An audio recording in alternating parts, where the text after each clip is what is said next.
Something happened here.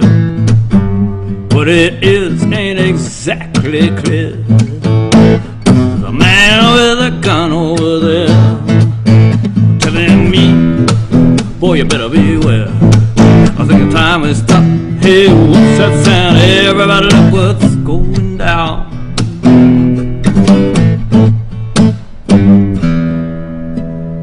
All right. Hey, thanks a lot. You got a sense of how the Occupy movement is going here in the United States. Been to New York, been to D.C., and they're not quite so hopping as they used to be. It has made it, however, the spread is great. It's made it all the way from New York to Bergen County, New Jersey, all the way across the GW Bridge to where my 92-year-old mother is in an Occupy group. Right. So that's probably farther from there to there than it is from New York to San Francisco, which is culturally not that far, is it? I don't. It'd be like almost if you had an Occupy in Wyoming, for all I know they do. I believe they do. Yeah, they're all over the place. Well, we're all over. You're the expert. You tell me. No, I wanted you to be. We had real easy reference point back there in the 30s, where the people who wanted to pay off the debt won out, I think, in 36 or 37, and then the economy just hit the skids again. Well, I'm going to defer to you on that because I was actually quite young at the time. Yeah, but I was too. Yeah. So you say, but no. If you try to talk to people about the Roaring 20s and how that brought on the not so Roaring 30s, well, you'd have to go back and say, did you ever take history in school, and did you happen to remember any of it, or did you happen to have them teach you that capitalism sometimes fails or eats itself? Yeah. No, they didn't bring that up. No, they didn't in my school either. But luckily we've got YouTube and Facebook now, so I can get all those. YouTube is the new public school system, isn't it? Yeah, it's the best, also the best way to waste a day, I've found. Yep, I agree. But unless you're watching the current episode of Occupy TV on YouTube, in which case it's a wonderful use of the media. So, but anyways, you're here. It's August. We've got Democrats and Republicans are going to have their national conventions pretty soon. Not while I'm drinking. Well, no, you started drinking. Oh my God, after he keeps doing that. Okay, I did it this time. Okay, all right. Yes, we have an auction coming up. Yes, we do. They call it an election to be nice. Well, to make us somebody's feel like always it's drinking worthwhile. or eating when we're talking about it because it goes on forever. It does. To quote the late great Gore Vidal, give the people a break and keep the election campaign season to 6 weeks, like they do in civilized countries. Nobody's going to make money on that. Right. How silly of me. You are not thinking what's important here. Let's see. I had a song on that called Battle Hymn in Public. I would like to share some thoughts upon a cruel and savage band. Our nation's upper echelon has gotten out of hand. They're importers and extorters, and they really are barbaric. And it seems that their headquarters is in darkest North America.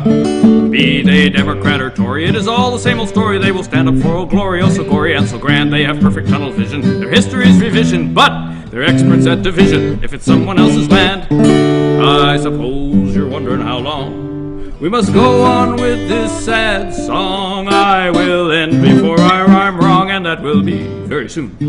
I'm all through with my cajoling about the creeps who are controlling, though the lyrics may be stolen. I didn't steal the tune. Now see, that's how long a campaign season should be. Right there. Yeah, I said it all. Hopefully. You missed the I'm Dave Lippman, and I approve of this Approve this message. Yeah. That'll add a couple more seconds to it. Okay, so now that leads to the concept that I wanted to jump into, which was culture. And you, my friend... Where's my revolver? We do have a theme we like to come back to here on Occupy TV, that of weaponizing culture. Weaponizing culture is all about using culture to subvert the dominant paradigm and to change it to something new that works for us, the people who are using it as a weapon. And when you're singing songs about the election process, and you sang about the pink Hummer and the dirt when you're on the radio with us the other night, that's all part of the process of subverting the overarching paradigm and changing it to something that is more palatable to those. Well, I I actually asked Antonio Gramsci to write about this in the 20s and 30s. He was in prison and had time on his hands, and I said, why don't you get on that? So he came up with a whole thesis about cultural hegemony, where he described what you're describing to some extent of the ruling powers evolving from ruling just with a gun to ruling with cultural hegemony, or what you might call the weaponization of culture. It's easier to do it that way. Yeah, and so you can be cheaper, and you develop whole industries, the PR industry, and if you read up on the advertising history, make people unhappy and then sell them something that'll make them happy until they have to buy the next one. Right. Short-term happiness. So his prescription, therefore, for the rebel forces or the people fighting for liberty and against class domination and so on, his prescription was you've got to also fight that on a cultural level, because what you're dealing with now is people are going to be recalcitrant or adopt the ideas of the dominating class. The existing dominating class, that's where you find out what the dominating ideas are. All right, so I think a lot of thoughts about the role of culture in politics flow from that period, but that beginning of the media domination of society. And there's, the concept of what is real to people. What is real to people used to be sourced from their farm and their village, and then from their neighbors and so on. And eventually it displaces into the media. So if you ask people, well, what's the state of music today?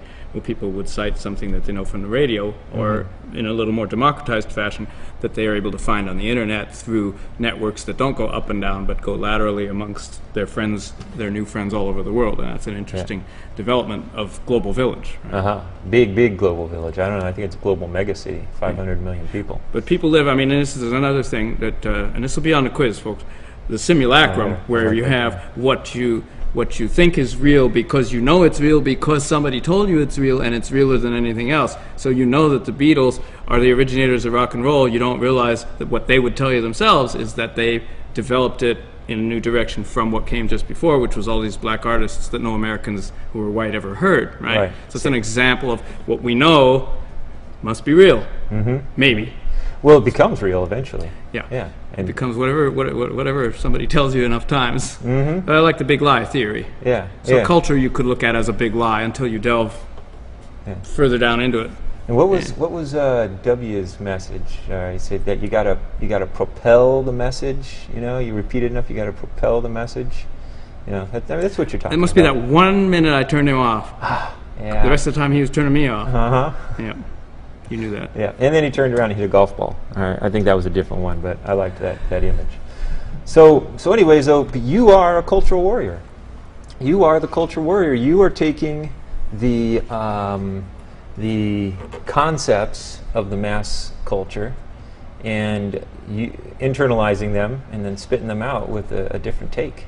And I got to say, Occupy has really propelled a lot of people who had it in them to do it, or people who were doing it to do it more and better. And people have gotten really cranked up because you see people out in the street taking risks, taking actions, getting arrested, and being entirely creative. There hasn't been this level of creativity since the 60s, when I invented creativity, by the way. Congratulations. And we were occupying then. I mean, we would go in, occupy buildings in universities, right? Shut down the whole place. We occupied Paris, there's a lot of that going on, and it's just not maybe under that name. No. And I was just reading some stuff from some of the music group in New York, Occupy group, saying, we're not window dressing. Art is at the very founding moment of Occupy. Even the call before Occupy, which came out from Adbusters, is a ballerina on the Wall Street Bull, right? I mean, the art has been there consistently all along, because, the way I think about it, if people see creativity when they look at you and they're looking at your movement, they see life and they see hope. I like the slogan, more audacity, less hope. But anyway, they see hope, they see audacity, they see the audacity of creativity, and they say, well, that's probably going to win, isn't it? Because, how could it, if you see people being good to each other, how could that possibly lose? It could. But it makes people want to be part of it.